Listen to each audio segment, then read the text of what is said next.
莫非为你活，谁要这名满九州？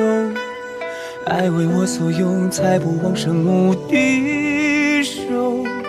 凌风的高颂会让我觉得落空，绞尽所有，要和你生死相从。莫非爱才是春雨生所种？为何我越战越觉得苦痛？没能得到你许我的平凡朝暮，那情缘路会倒落。如若你怀中而不是云风，穿过那迷雾一重重封锁。这是道生父夜善恶数情数中，只有爱给我天空海阔，只做你的英雄。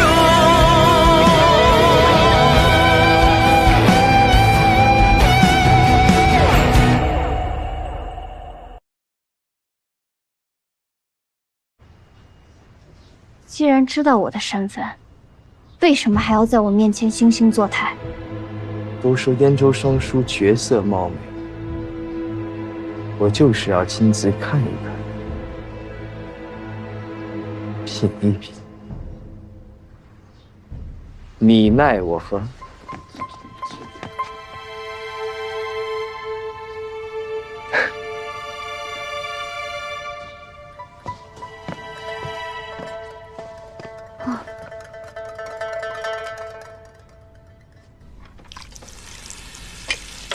哎，这魏家就没有一个好相与的。魏使君当日在铺中就知道您是女君，还故意出言调戏，今日又将手镯给送回来，故意接近女君。保不齐这手镯就是魏使君藏起来的。他这个人也太狂浪了吧！万一以后做出更出格的事儿，咱们怎么办呀？我就是有此担心啊。要不咱们告诉南君吧，免得他恶人先告状。小桃，这种事情无凭无据的，万一南军是认为女君故意挑唆他们兄弟关系，那可就不好了。那，怎么办呀？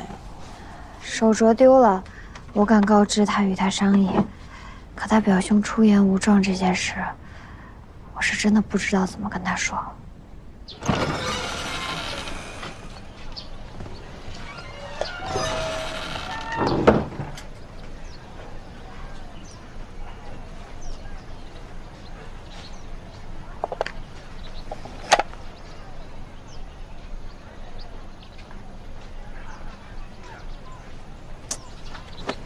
走了。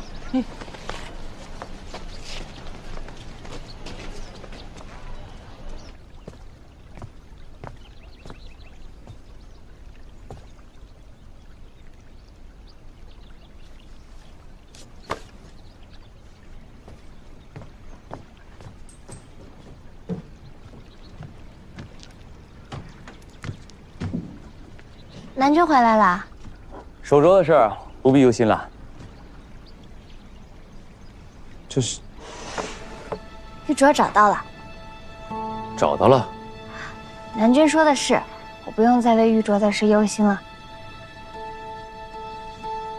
那失而复得，确实更好。多亏了魏使君，玉镯才能找到。他找到的。是啊，说来也奇怪，那日他来，手镯就丢了；今日他又来，手镯又找到了。看来这镯子跟他真是有缘。的确是有缘分啊，他才会如此上心。哎，你怎么没告诉我你跟他见过呀？啊，还未认亲，不曾私下见过。库房的时候也是隔着屏风说的话，所以好奇魏使君是一个什么样的人，想问问南君。讨女子欢心这件事上，我的确不及他。南君匆匆忙忙是从哪儿回来呀？昨天在衙署待了1月。哦，南君真是勤勉。勤勉什么呀？白忙我一场。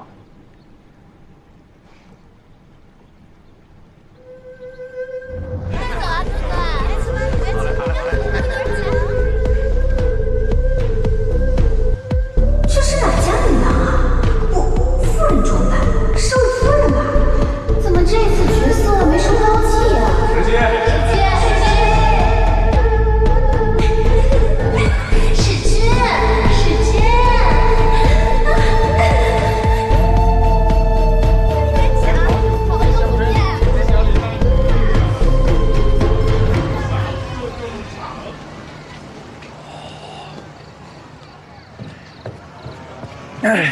主公，人呢？史君说想让他出来，您得亲自上去抢。不，你知道我从来不来这种地方的。你不是经常来吗？把他叫出来。我来都是哄姑娘，醉汉我哪哄过呀？不会。上回我再来。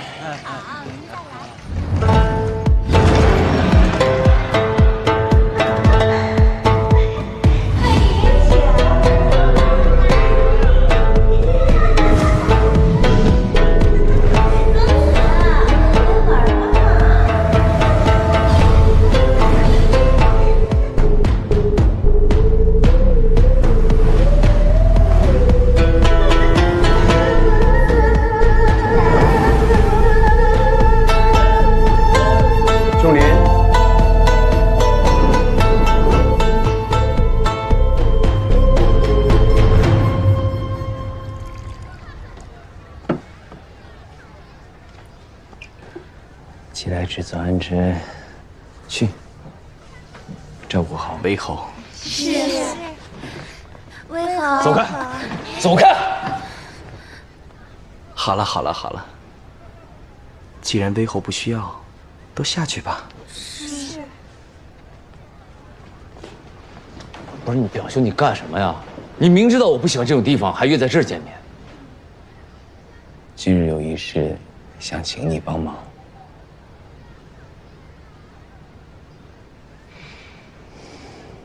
何事啊？你与外祖母平日都劝我收心，近日我遇到一位喜欢的，帮我寻寻。真的？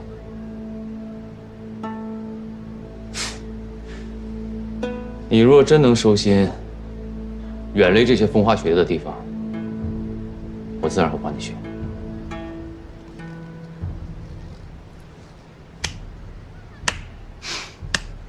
如此甚好。说吧，谁家的姑娘，在哪儿遇到的？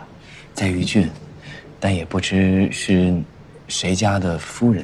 夫人？你是不是耍我呢？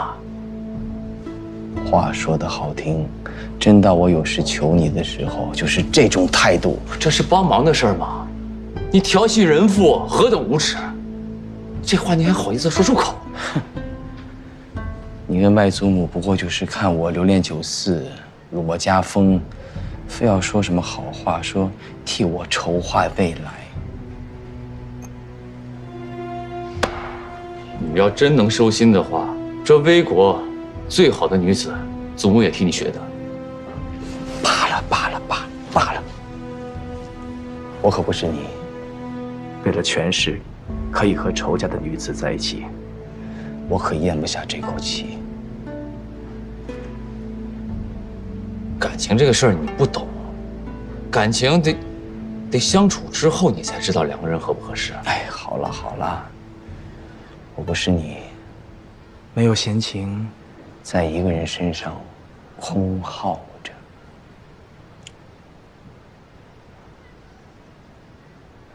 哎，这样，你告诉我，这女子长什么样？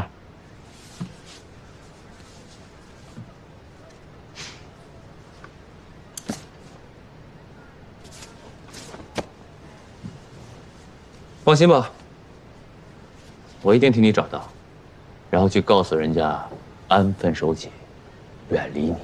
就知道你没安好心。你才没安好心呢！仲林，你。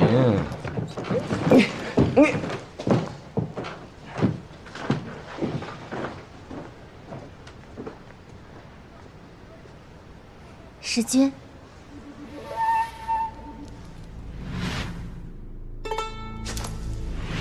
魏侯的玉牌掉了，送去魏府，交于女君。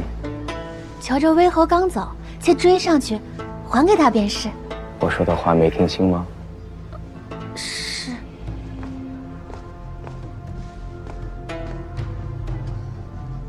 乔魏联盟的事，交给我来办。我为你留了一手暗棋，必能替你解忧。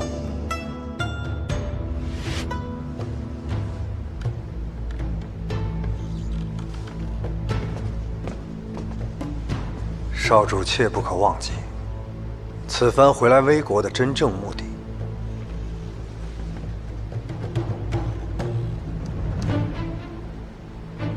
他是让你来帮我的，不是让你来教我的。属下不敢。你不会以为我是真喜欢上那个女子了吧？少主英明。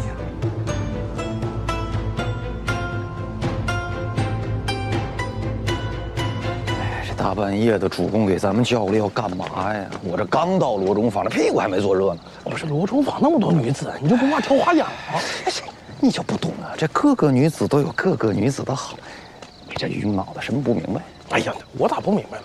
渝州女子爱沾头花，燕州女子爱配兰草，这我知道。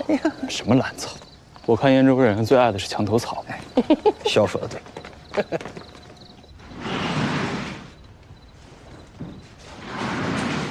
来，小谭，你闻闻我身上，看看能不能闻出什么味道。是知痕气，南京今日去酒肆了，这都能闻出来？赶紧找到干净衣服来。是。啊，对，如果女君来请我，你就说我公务繁忙，不回去了。啊，女君并没有差人来请，没请。女君近日忙于太夫人寿宴，就连春娘、小桃姑娘、小枣姑娘也都跟着忙起来了。原来有正事儿啊！主公，你找我们。正好。这画像上的女子，寻得之后，如果是梁家的妇人，就告诉她，离我表兄远一点。是。行了，去拿衣服。哎，我这玉牌呢？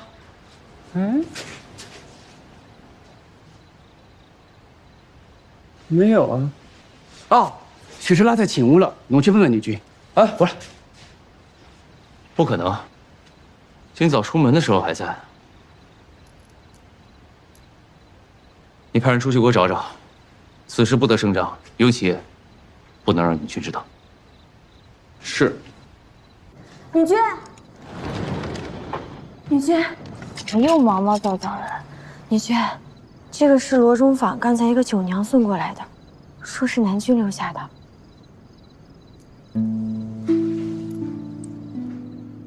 南君去了罗中坊。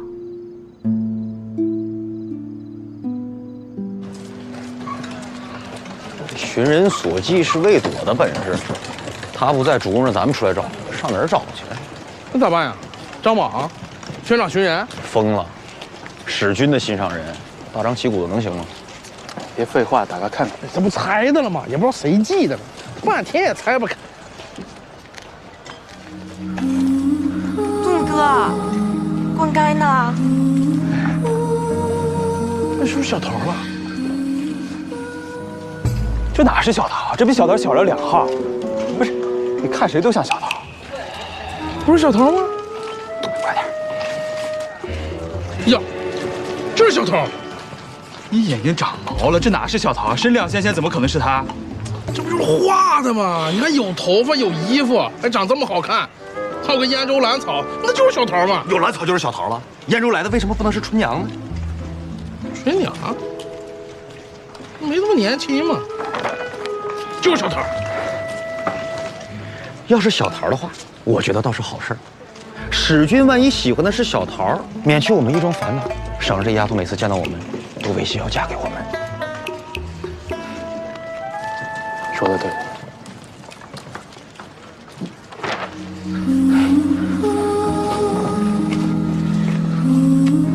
怎么了，盾哥？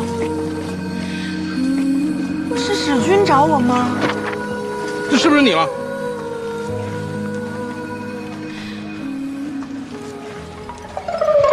怎么了？嗯，不好意思啊，认错了。刚才还是小桃的。给，好，谢谢啊。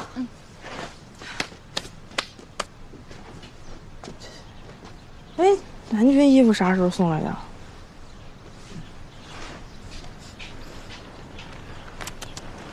这酒味儿混着脂粉味儿，南军就是去罗中坊了，跟女军说一声。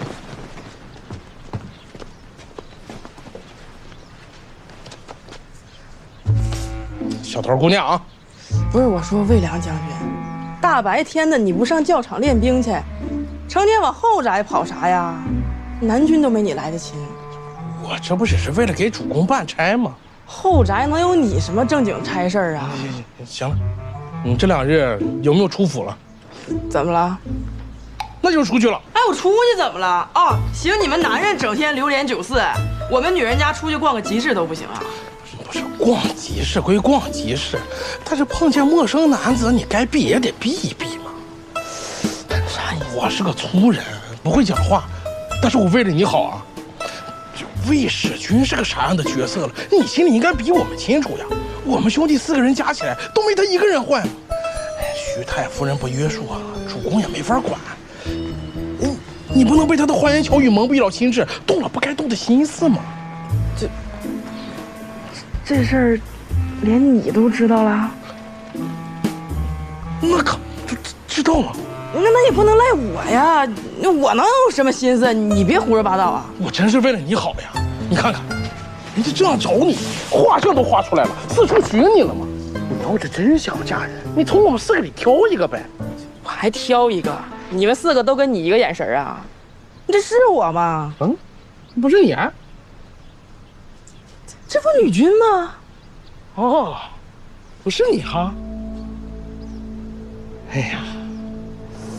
哎呀，不是你，气色不错啊，桃。你看，我就说嘛，肯定不是小桃，这都多余一问。真傻了你啊！不是小桃更麻烦。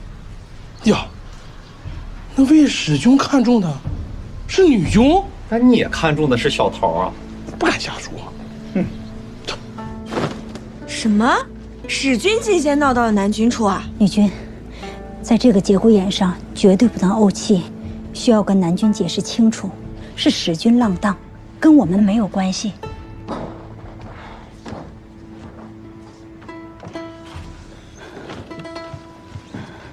南军，你们先出去吧。是。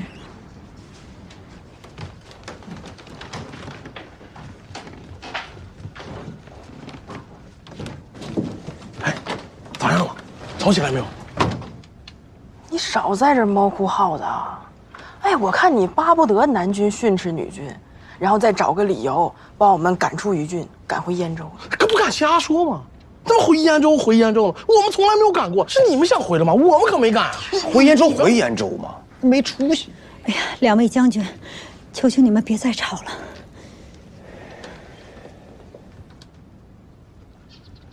听说你近日很是忙碌啊。是，府上琐事甚多。你跟小桃经常去集市，负责为寿宴采买，也辛苦了。倒也不是为了祖母的寿宴，是去寻些不见的东西。哎，你说巧不巧？你寻物，我寻人。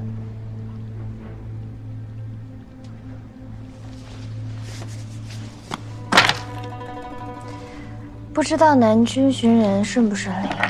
我倒是挺顺利的，被人家赶着上门送上来了。这东西怎么在你这儿？罗中坊的九娘送来的。胡说八道！我的东西怎么可能在九娘手里？而且我从来不去那种地方。所以一切才想不通，今日觉得苦恼呢。自己家的东西轻而易举就到了别人手里，玉镯也说不见就不见。且身为府中女君，可能确实看管不力，还望南君责罚。想不通就别想了。不过我真的不知道这东西为什么在九娘手里，我不许外人近身的。这东西虽然在九娘手里，但可能却不是南君给的。南君近日可见了什么人啊？也没见过什么人呢，就跟表……要如此说的话，我还真去了一趟酒肆，但是没叫九娘相陪。我向来厌烦那些。南君出去应酬，应是如此，不用向妾解释。南君这手里可是要给我看的东西啊！我有没有跟你说过，有什么话可以跟我直说？你今天明知道我拿着画像来找你干什么，你给我装什么不明白？我说过，我有话会直说，问题是南君要听啊！你今天一心想要为难我，盛怒之下怎么会听我辩解？你就直接跟我说，你为何跟他在玉虚坊相遇，又为何让他对你过目不忘？好啊，那南君是要责罚我，还是责罚表兄？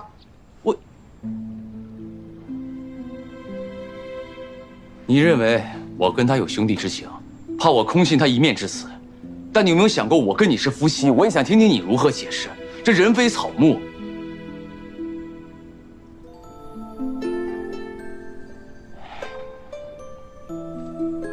罢了，表兄这人一向不爱守规矩，但他应该也不至于做出唐突兄弟媳妇的事。明日等他拜见祖母之时，我亲自带你过去跟他说明白。而且这件事儿也不是你的错。刚才是一时气话，还望南君勿怪。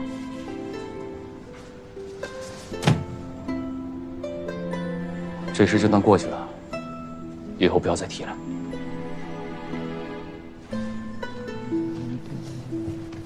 哎呀，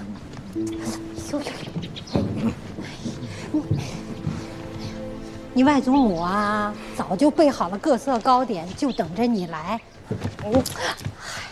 这一身酒味都没散呐。玩乐归玩乐，与那些酒娘混在一起，这到底是过分了些吧？母亲，表兄，仲林，外祖母呢？外祖母等你多时，如今在院中呢。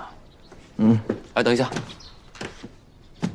给你介绍一下，这位是乔氏，你不在的时候我娶的心腹。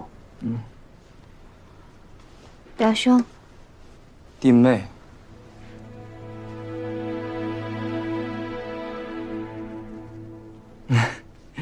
都说央水10分色，双书占8分，此言不虚。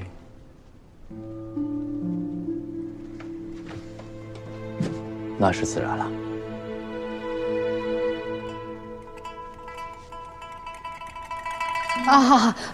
是我糊涂了，忘了给你们介绍一下。今天就算正式见面了，从今天开始，大家就是一家人了。那是自然了。不过舅母指着的对，我呢就是缺一门像仲林这样的好亲事，不然何至如此啊？我只是说，就是因为我没有好妻房，才好酒的。行了，祖母等着你呢，去。外祖母，师爷来赔罪了。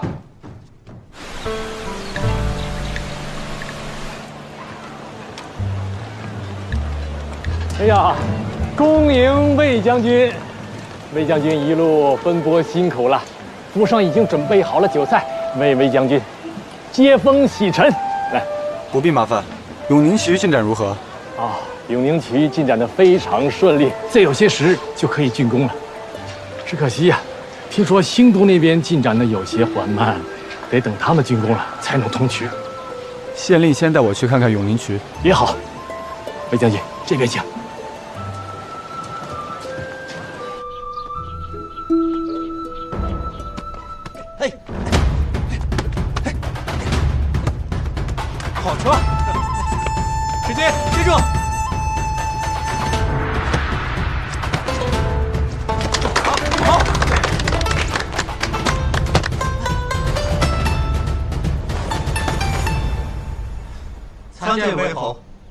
仲林，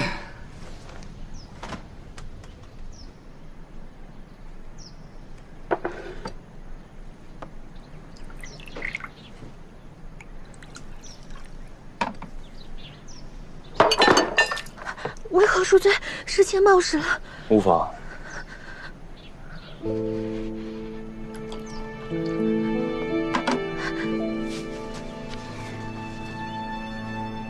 这是表兄新找的酒娘。是啊，你若是喜欢的话，我让与你便是啊。你不觉得他有点眼熟吗？你们都先下去。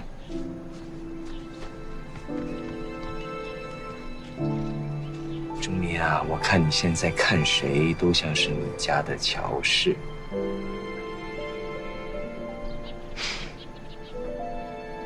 这几日呢，表兄回到余郡有一阵子了。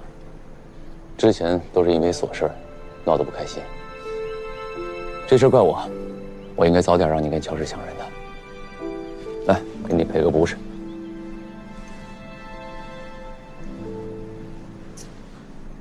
钟林，讲实话，我不喜欢你的心气啊。唐高到魏家，便惹出如此多的事端，今后还不一定留着多少招式。你要知道，魏国与乔家是世仇，你要提防着。之前那些事都是误会，而且我与他成亲之时已经跟他说过了，只做魏家妇，不再是乔家女。嗯。不过乔家把她嫁到魏国联姻，这又拱手相让的盘义，这其中有多少利益权衡？乔家何时做过赔本的买卖呀？她虽然有一些聪慧，但是毕竟是个弱女子，掀不起什么风浪。而且表兄有所不知，之前在盘义，我很轻易就把盘义印信骗到手了。哦，又把他赶出了新都。后来来余郡，我直接把他扔在城外，让雨淋了3天。这桩婚事是我点头同意，最后才促成的。那她现在是魏国的女君，这还不是最终顺了她的意？那还不是因为她帮我修了永宁渠，可伯牙插上了乔家的旗帜，但我转眼就打了孝刚啊，此事不亏。老兄，我知道你有所防范，都是为了魏国，不过我跟他的关系是公事儿，也是私事儿，我自有分寸。如今为他已经成婚，希望表兄善待家人，不要让祖母担心。那是自然啊。那这话还给你，画中的人我也未寻到。哦，那别多谢钟林了。吃饭？饭我就不吃了，衙署还有事儿，下次再来陪你出去。饭也不吃，醋菊也不提，酒就喝一杯。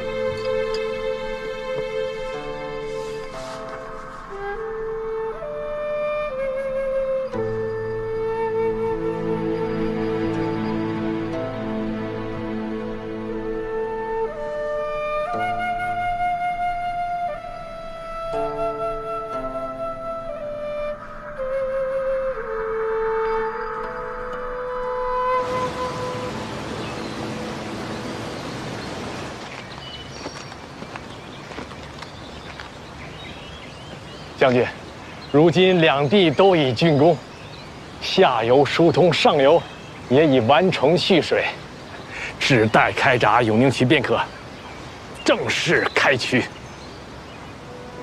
开闸！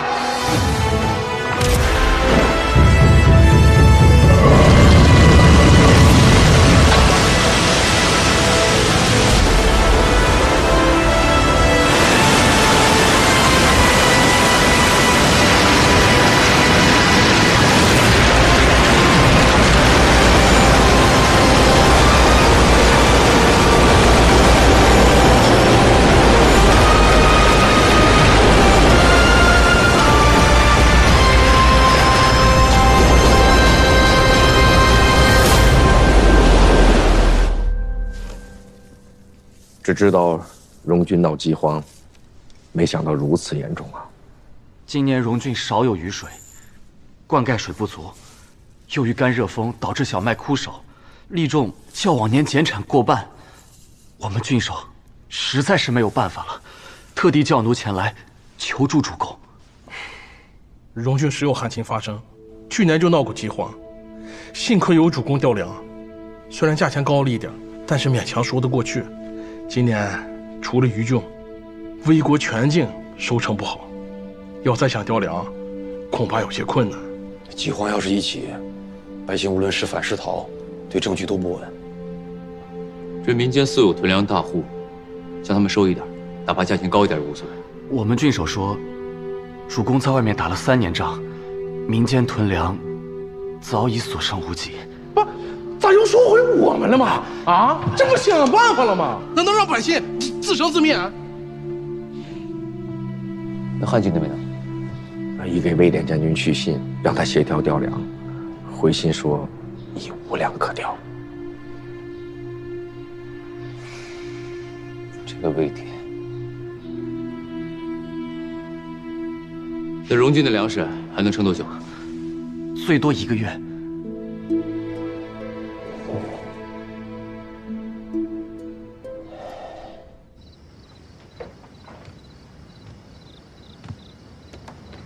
南军可是在为荣郡饥荒一事而忧心。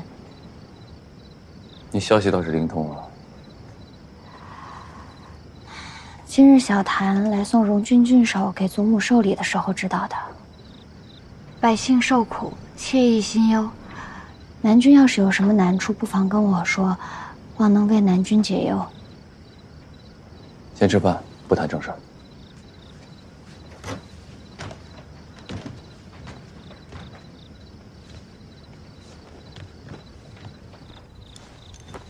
妾听闻这燕州地处北方，那里的人声音洪亮高亢、粗犷，就像是江河奔腾；而这耀州呢，地处南方，那里的人的声音细腻温柔、轻言软语，如涓涓细流。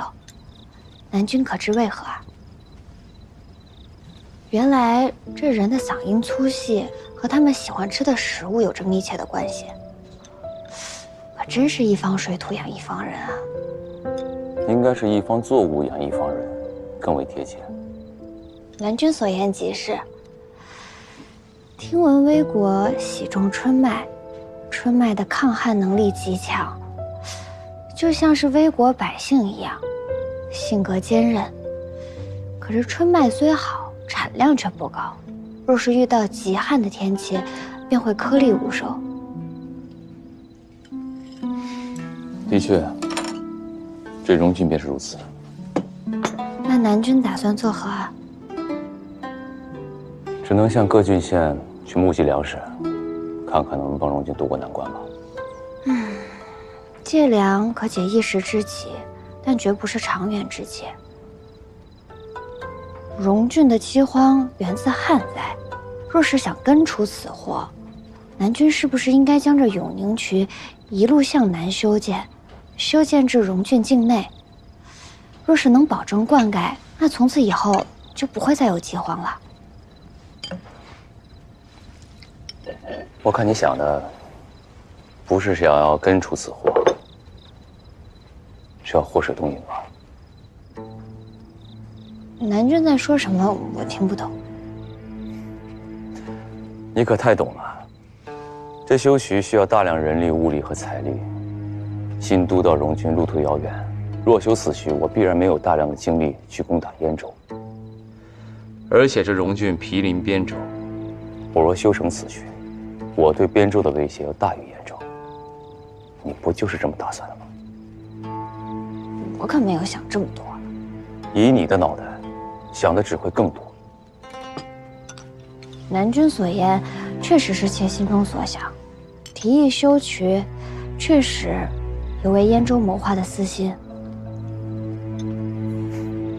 魏国修渠耗时耗力，可为燕州取得片刻安宁，此事不假。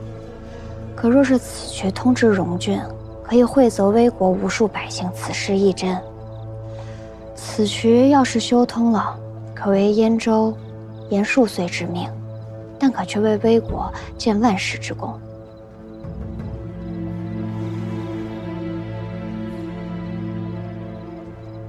你算计的倒是坦坦荡荡。不过此事我自有打算，以后你也不必再提了。先吃饭。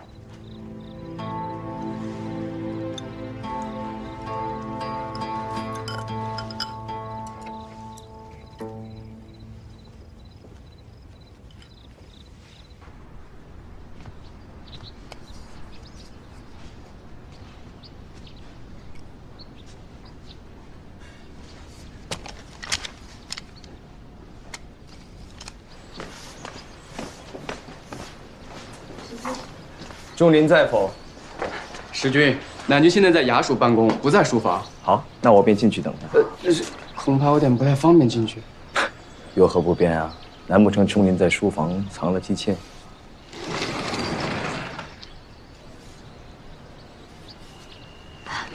表兄，小谭，你是怎么当的差呀？放外人进仲林的书房？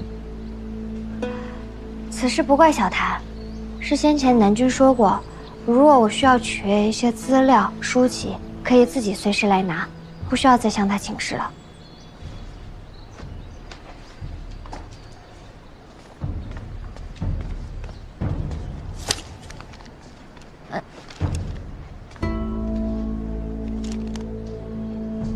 荣郡风物志。你一个乔家的女子，尽盯着我们魏国钻磨啊！我虽是乔家人，但是查阅书籍的权利还是有的。你敢说，你嫁与仲林，没有暗藏私心，利用仲林吗？这是我和南君自己的事情，就不劳表兄费心了。而且，别忘了，魏家与乔家是世仇，魏家不会把你当自家人的。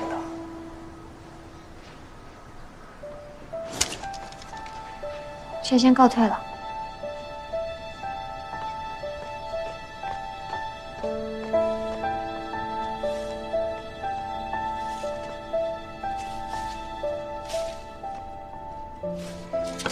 荣郡旱情严重，你赶紧将这封信送给大伯。是。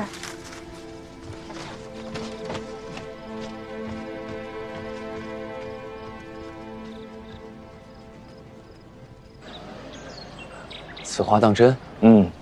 我在魏游历时认识的此人，他家素有囤粮，答应将粮食以市场2倍的价格卖于我们。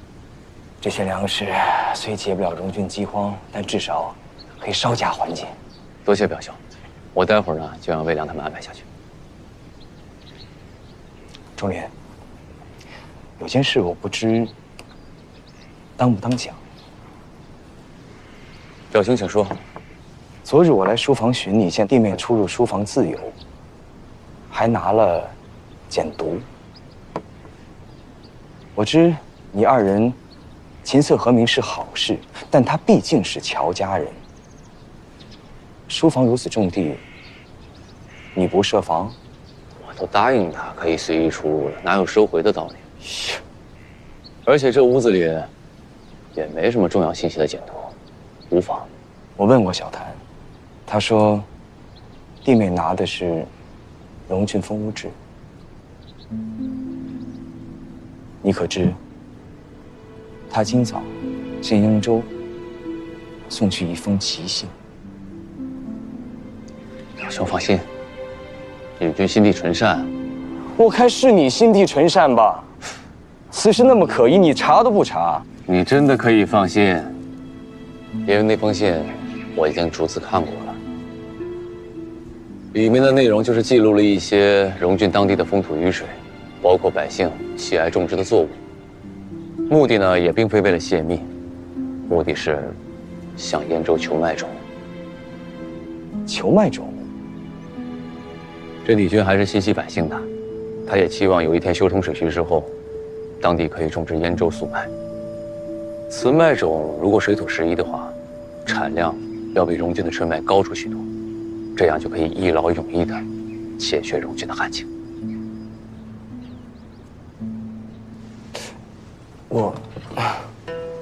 还当你全人信任弟妹，未曾想也监看着弟妹的信件。我身为魏国家主，哪来的全人信任呢？自然会有所防备的。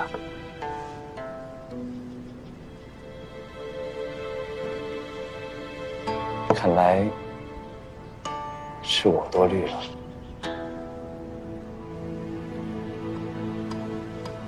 辎重车辆一共要行进14里，总共需要运送500担粮食、700担黑豆。那每一个辎重车呢，需要运送12担粮食和18担黑豆。那需要10个人7匹马，那我需要3。谁在那笑我了？哎，小桃，盾哥，掰着手指头算什么呢？手指头够用吗？哎呀，小桃，可算碰见你了。你会数数，你帮我算一算呗。你说说呗。哦，我现在需要10个人7匹马。10个人7匹马咋了？主公之前说过要小心小家人，运送粮草也算是军事机密，我还是不能直接告诉小桃。哎，说错了，是10只猴、7只猪驱赶1辆车，那每辆车上需要运送12担土和18担木头，总共需要运送500担土和700担木头。那我总共需要多少个猴、多少只猪和多少辆车了？哦对，还有，就是路程需要14天，单日来算的话。猴需要2升，猪需要3升。猴吃什么？猪吃什么？猴吃土，猪吃木头。你扶我一下。你总共需要运500担土、700担木，那就是400人300马40辆辎重车。400人300。按你们魏国的单日军需标准来看，单人每日主食2升，马匹豆料3升。运输14天就需要112担米、126担豆。辎重营士兵本就自带3日口粮，最终运输到目的地的话，还剩412担米、574担豆料。这些粮食够1万人马吃3日左右。不过荣郡人口不足1万，如果熬成粥不吃的话，还能多撑些10日，足够南军想别的办法支援了。哎，啥的荣郡？我啥时候说过荣郡？是猴、猪。你咋知道？据我所知啊，辎重兵每日行进30里，加上负重损耗，14天也就是行进390里到400里。离余郡如此距离的，就只有正在闹饥荒的荣郡啦。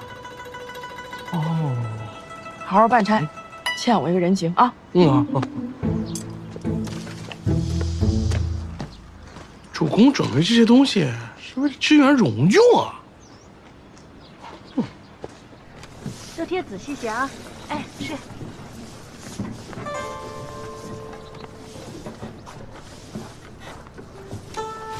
女君，请用茶。阿香，哎，把那个花弄得好一点啊。好。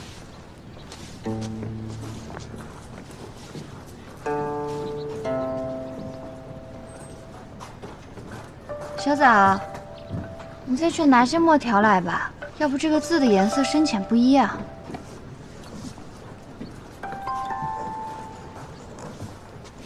使君。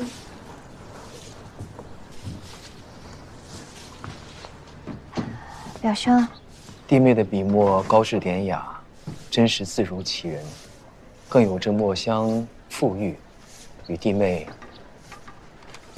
可谓浑然天成。表兄谬赞了。只是祖母寿宴将至，且在这里做一些装点筹备之事，没想到在表兄面前献丑了。墨条没有了，我去取些来。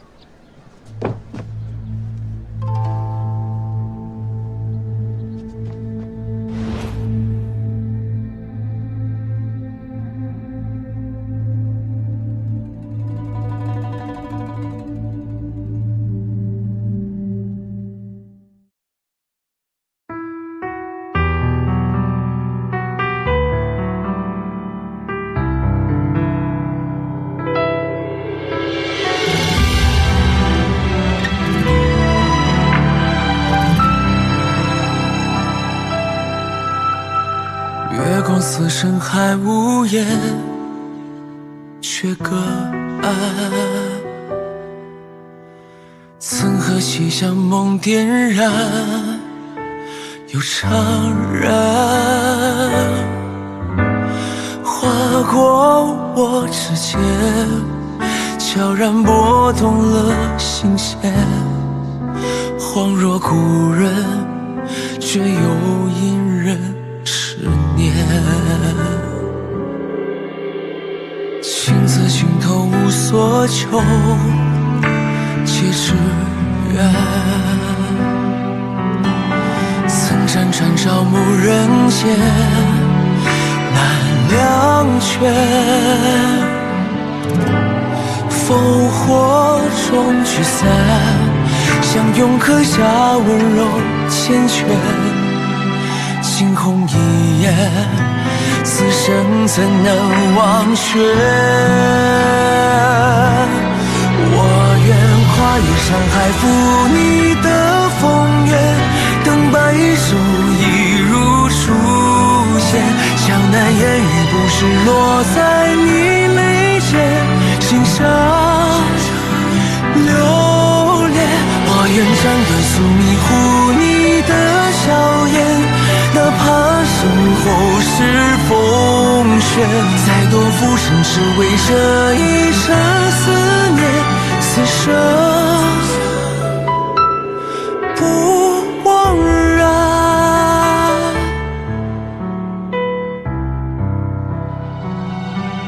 我愿跨越山海，赴你的风月，等白首一如初见。江南烟雨不是落在你眉间，心上留恋。我愿斩断宿命，护你的笑颜。哪怕身后是风雪，再多浮生只为这一场思念。此生不枉然。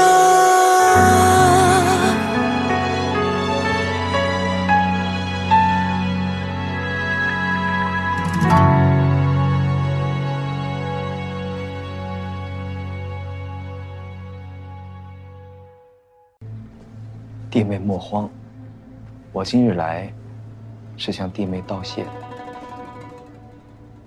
妾不曾为表兄做过半点事，何谈道谢？荣俊之事，过去我对弟妹有些误会，不曾想弟妹为荣郡百姓做了许多，为解荣郡饥荒，弟妹竟写信向娘家求麦种。我还知道弟妹熟读荣郡风物志，将荣郡的风土、雨水、百姓喜好一一写入信中，为求得适宜的麦种。怪我狭隘，我还以为弟妹向燕州写信是求外敌呢。若不是仲林亲口一字一句地念给我听，我岂知弟妹是如此深明大义之人。替荣郡的百姓谢过弟妹。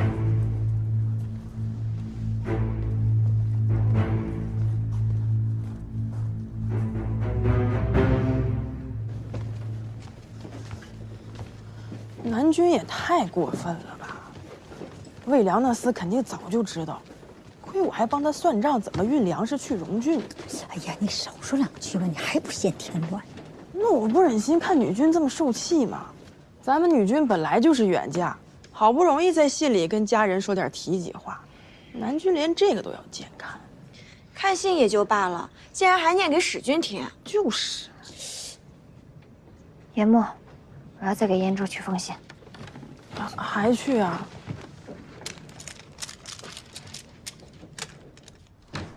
主公，女军又有信进往燕州。念。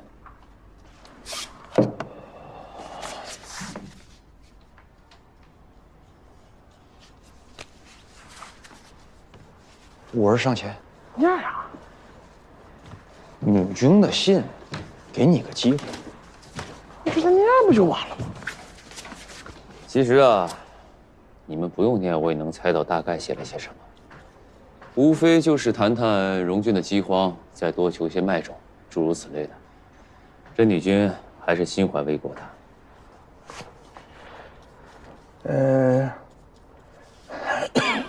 我嗓子不舒服，你念了，来，给。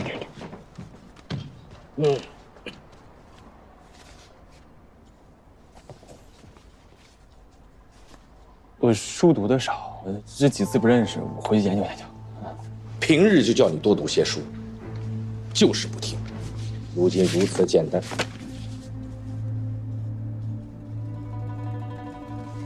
主公英明，此信不用念了。也好，我刚才不都说了吗？我大概能猜到写些什么，最多再加上一条歌功颂德之词，就类似“南君心怀天下，危国有此君主，乃百姓之幸也”，就这些呗。不念不念吧，小谭，继续研究吧。这信不可继往研究，这上面有主公的名讳。不可。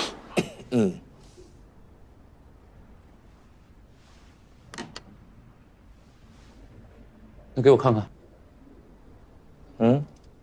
给我呀。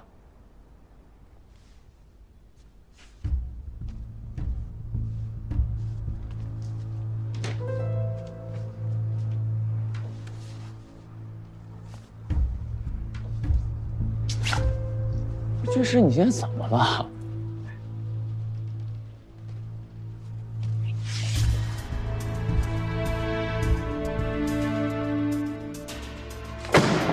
主公息怒，定是女君知道了主公监看信件一事。此事确实是是我们的不对。对，切勿鲁莽行事。对呀，主公，大不了在书房上再躲一晚上，避免一场惊风血雨嘛。躲？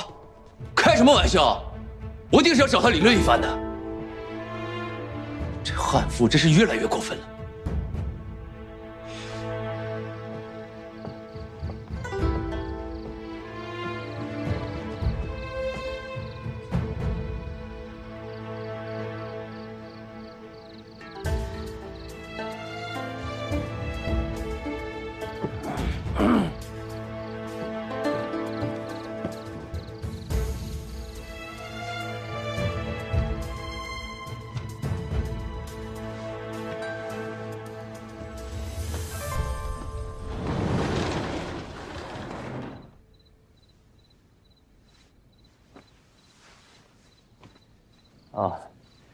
今日公务繁忙，有些累了，我就先歇息了。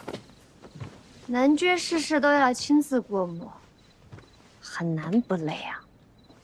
是，你这几日操办祖母的寿宴也辛苦了，早点歇歇。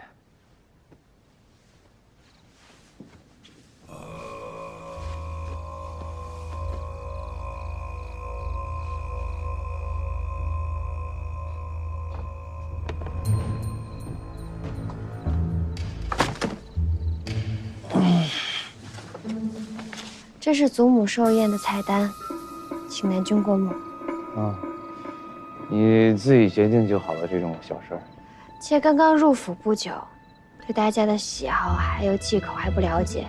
若是备了什么菜，引得谁不高兴了，犯了谁的忌讳，那就不好了。还是请南君亲自过目吧。哦，好啊。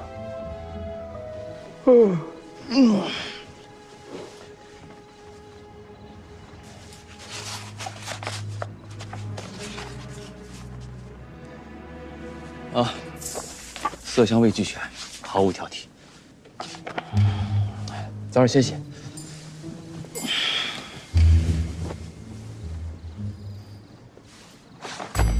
这是筹备祖母寿宴采买的账目，请南君过目。若是到时候多了一处少了一处，账目对不上，那可就不妥了。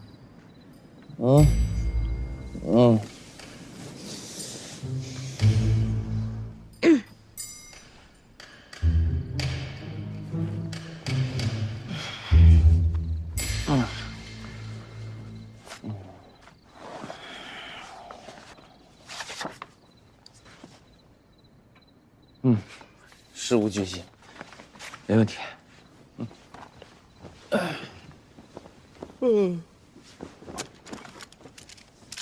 在准备祖母寿宴请柬的时候，且对寿这个字举棋不定。这一卷上有8种寿的写法，请南君过目，替我决定。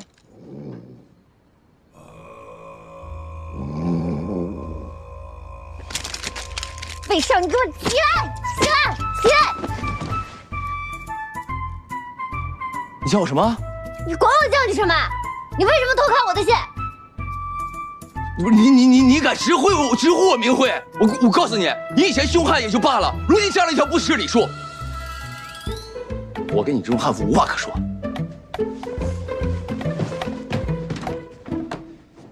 你这种女人，也就我肯娶你吧。你自己偷着乐。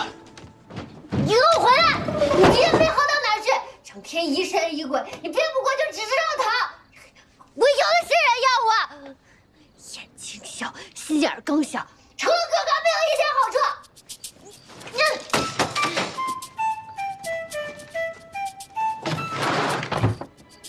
你敢扔我？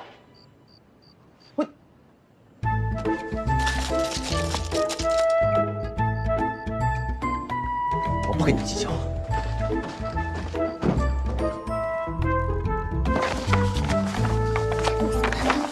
有什么不敢惹你？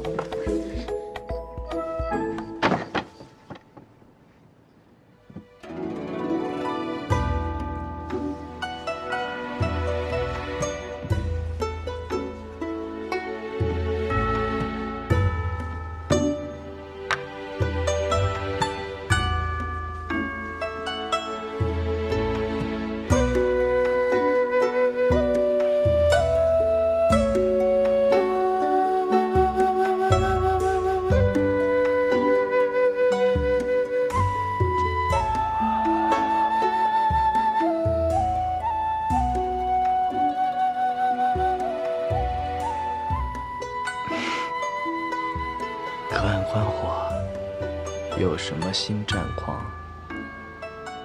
随时来报。是，少主。